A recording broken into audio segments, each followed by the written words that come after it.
Everyone, ये video proper animated है, emotional है। पिछली वाली वीडियो मैंने लाठी कहानी का सारांश बताया था, लेकिन इस वीडियो में लाठी कहानी का उद्देश्य बताऊंगा। देखो, कहानी के सारांश में क्या होता है कि मुझे डिटेल में एक्सप्लेन करना होता है और इस उद्देश्य में हमको केवल पॉइंट ऑफ व्यू बताना होता है। तो मैं आज इस वीडियो में उद्देश्य बताऊंगा, ठीक है। तो चलिए देखते हैं कैसे लिखना एग्जाम में। तो लेखिका शिवानी द्वारा लिखी लाठी कहानी जो है कि घटना प्रधान कहानी है। कप्तान जोशी अपनी पत्नी बानो से अत्यंत प्रेम करता था, जिसका प्रमाण उसके द्वारा दी गई पत्नी की निश्चल सेवा से प्रतीत होता है। निश्चल सेवा क्यों? क्योंकि जब बानो को जो है कि एक क्षय रोग हो जाता है, उसे टीबी हो जाती है, तो वो अस्पताल में थी और कप्तान जो है कि उसकी वहीं पर रहकर मतलब अच्छी तरीके से देखभाल करता है, यानी सेवा करता है। उसमें क्या होता है कि जब बानो को टीबी हो जाता है तो वो उससे परेशान हो जाती है और वो आत्महत्या करने के बारे में सोचती है।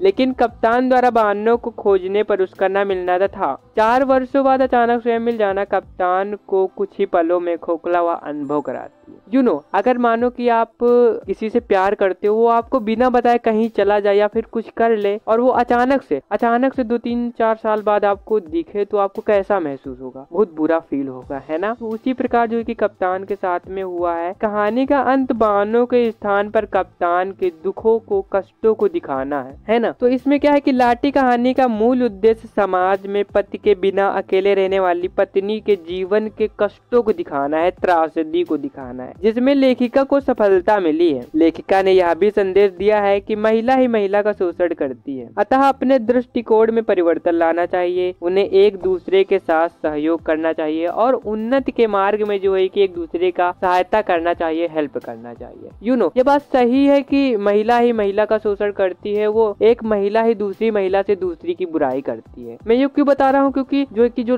बानो थी ना, उसकी जो है कि सास थी, ननद थी, तो उसके साथ में जो है कि अन्याय पूर्वक कार्य करती थी, मतलब बहुत डांटती मारती थी। तो इसी कारण इस कहानी में ये लाइनें लिखी गई हैं। तो लेखिका का यह भी उद्देश्य है कि क्षय रोग कोई असाध्य रोग नहीं, हाँ, जो है कि जो क्षय रोग हो गया था, टीबी हो गया था, कोई ऐसा रोग न था कि उसे ठीक न किया जा सके। लेकिन कब? जब यदि परिवारजनों का सहयोग और सहानुभूति मिले तब, है ना। तो रोगी को मृत्यु से भी बचा जा सकता है। यही कारण है कि नेपाली भाभी एक दिन अचानक मृत्यु को प्राप्त हो जाती है। अब ये नेपाली भाभी कौन है? तो जब बानो को टीबी हो जाती, क्षय रोग हो जाता है, जो अस्पताल में थी, तो बगल के बेड में ही नेपाली भाभी जो है कि लेटी हुई थी, उनका भी ऑपरेशन चल रहा था। तो जो है कि कप्तान दोनों की सेवा करता था और यहाँ पर बानो को हड्डियों का ढांचा मात्र रह गई थी, क्षय रोग उसका कुछ भी नहीं बिगाड़ सका। हाँ, जो बानो को क्षय रोग हुआ था, वह क्षय रोग जो है कि बानो का कुछ भी नहीं बिगाड़ सका। हाँ, बानो जो है कि जिंदा थी, वो क्षय रोग से परेशान होकर नदी में छलांग लगा दिया था, बट उसमें जो है कि ऋषि मुनियों ने, महागुरु ने जो है कि उनको बचा लिया था, और जिससे वो बाद में लाठी के रूप में, लाठी के नाम से जो है कि बानो मिलती है कप्तान को, तभी जो है कि कप्तान काफी परेशान हो जाता है। तो इस प्रकार ये कहानी का उद्देश्य था। अगर आपने अन्य कहानी का सारांश ना सुना तो इस वीडियो में आपको डिस्क्रिप्शन में मिल जाएगा, या फिर आपको कहानी का सारांश और भाई अनीत के लेक्चर सर्च करोगे तो आपको हमारी वीडियो मिलेगी। और हाँ, आप